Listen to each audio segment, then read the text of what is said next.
You know, guys, I'm getting really sick of Western governments playing the game of spot the traitor. And when they're both dancing around their own bonfire, it kind of looks ridiculous. I get that feeling when I'm looking at this clip, which we'll play in a sec.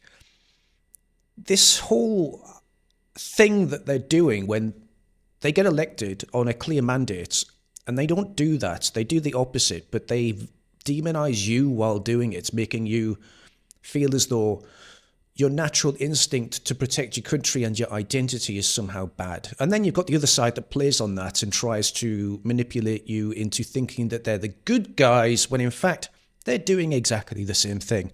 I don't know. Let me know what you think. I don't know much about Australian politics, but my spider sense is tingling on this one. If I'm asked whether the Union Jack should be removed from the Australian flag, my answer is simple: no.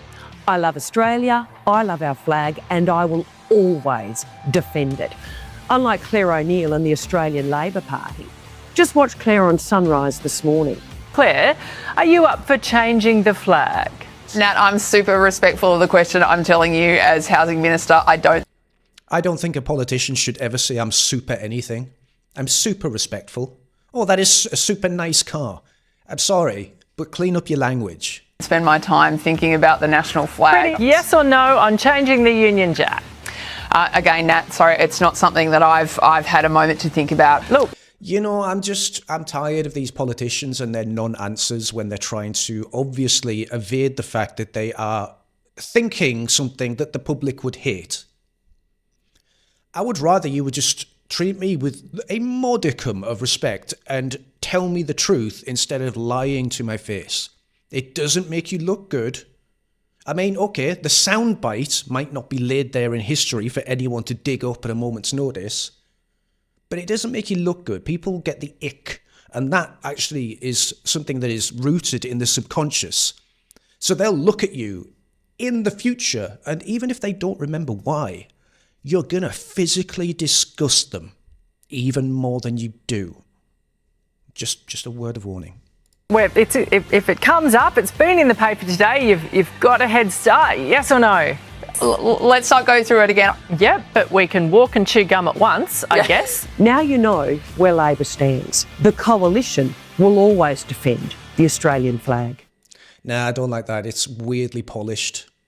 It honestly, it just looks like someone's made a bit of a faux pas. Maybe they let their inner feelings get a little bit too close to the spotlight. And the other side has jumped on it. But the other side, are they really the good guys? Are they really the good guys? Are they the same side? I don't know. Maybe it's not like that in Australia. Maybe Australia is the only white country that hasn't been infiltrated and co-opted from the inside out. I don't know. Anyway, what's this? Ryan Daly is saying, if you still don't know whether Anthony Albanese hated Australia, his latest move has removed all doubt. He is now attempting to replace the Australian flag, the same flag our grandfathers fought and died for under World War I and World War II. Okay, that's cool and all. That's cool and all. But I don't like people bringing up the past to use it as a stick to beat us with. And I don't really like people using the past to court ourselves in honour that we haven't earned. We can make our own name for ourselves. We don't need to rely on what was a distinguished generation that gave a massive sacrifice. It's kind of like, the Jews and the big thing that happened. It's just tiring at this point. Fine, that all happened. I understand it happened. Lessons learned. Let's move on from it because it's boring now. Petter Credlin says that the topic will be hot. No, who cares? Who cares? Whatever. What's this say? Let's go to the ALP National Conference. It starts on Thursday. I mentioned at the top of the show. The Australian Manufacturing Workers Union, the AMWU, well, it wants to change the flag. They say our flag and the union. Why did the unions suddenly turn into commie?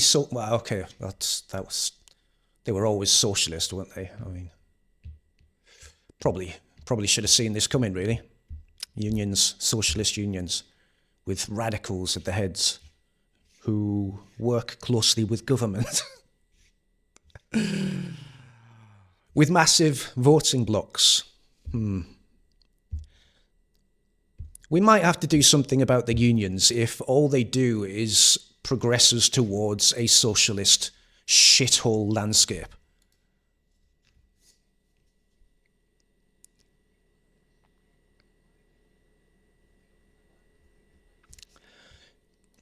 You know, okay, I'm going to get completely off point here, but I had a conversation with someone recently from Poland, and she was a woman, and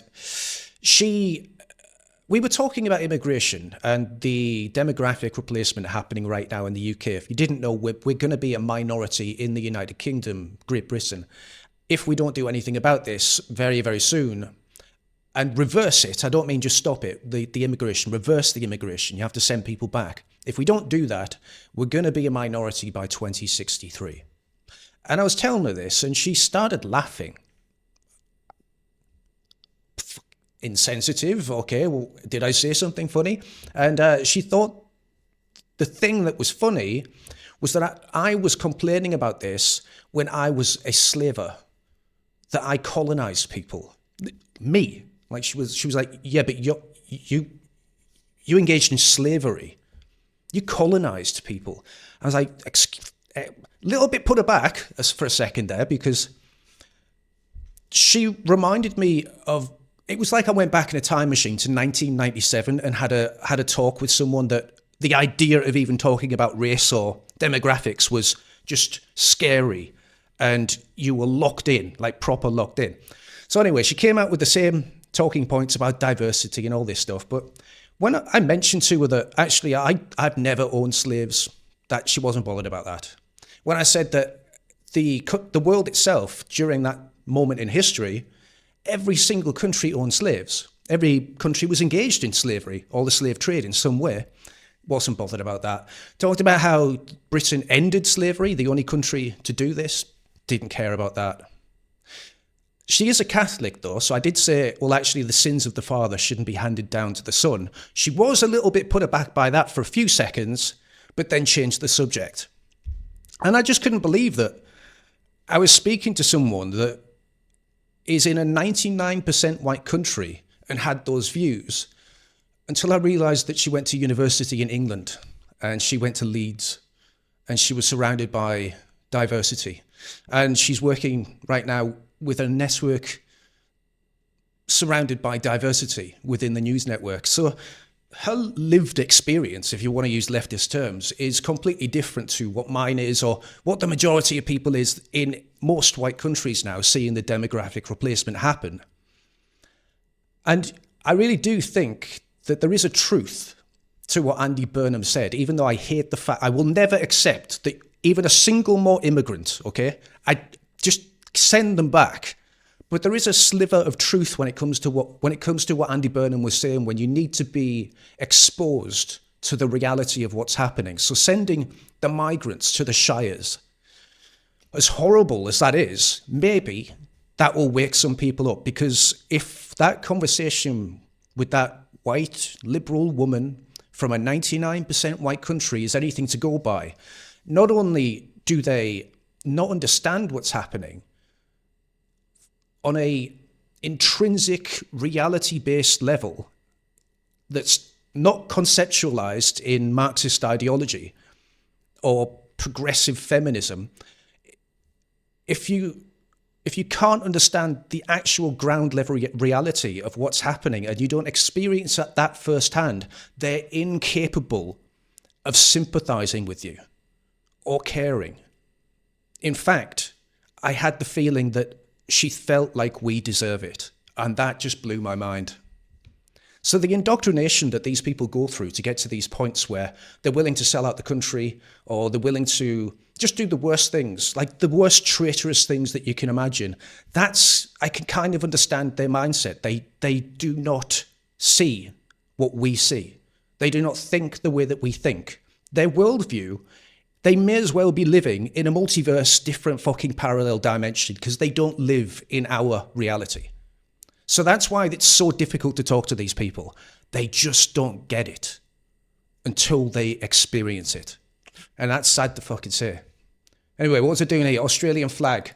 I'm bored of this now. Bondi Beach massacre was not motivated by religion. Now, I don't know why they would say something like that, because it clearly was. And I don't know who they're saying it to. And I've told you this before, guys. Whenever these people come out and make statements or press conferences, things like this, you always get the innate feeling that they're not talking to you. And I'm getting this here. I don't think she's talking to the public. I think she's talking to a different group of people, reassuring them instead. Just my feeling. Again, I don't think these people work for us. I just don't. I mean, look at this guy, Anthony Albanese, right? Everything that he does seems to be the opposite of what the people want. He's the guy that's absolutely opened the borders, flooding Australia with Indians mostly, because he's made a deal with Mandani, one of the Mons. And he's like, yeah, okay, we'll do a deal with you. This is India speaking. Yeah, we'll do a deal with you. But in that deal, I don't know, you've got to accept like 750,000 workers from India permanently. You okay with that?